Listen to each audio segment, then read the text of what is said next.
Harapan kontingen Kalimantan Selatan yang berlaga di ajang PON ke-20 Papua untuk menyamai rehan pada PON ke-19 Jabar tahun 2016 lalu nampaknya kian sulit.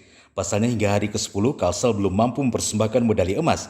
Tim Wasaka ini masih berkutat di posisi 30 dari total 34 provinsi yang berpartisipasi di PON Papua.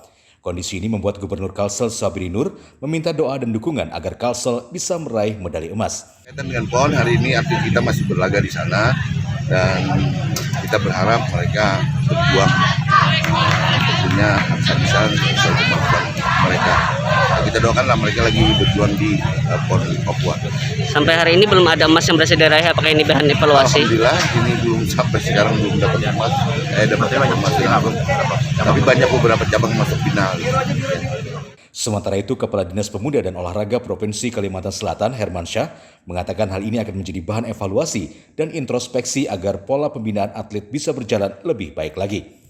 Memang kita kan pandemi ya, pandemi ini membatasi kita semua. Memang dan ini tidak hanya di Kalimantan Selatan juga semua ini. Cuma memang karena mereka pola pembinaannya kan pola pembinaan mereka kan sudah di atas rata-rata ya, Jawa Timur, Jawa Tengah, DKI Jakarta, Papua itu kan memang sudah pembinaan yang bagus. Jadi kita ya mudah-mudahan lah ke depan kita bisa benahi ini bisa menjadi ajang kita untuk introspeksi bahwa pembinaan olahraga itu harus kita laksanakan secara baik dan berjenjang. Sejauh ini kontingen Kalimantan Selatan hanya mampu meraup 10 medali dengan rincian 4 medali perak dan 6 medali perunggu. Dari Banjarmasin, Dirgantara, K1net.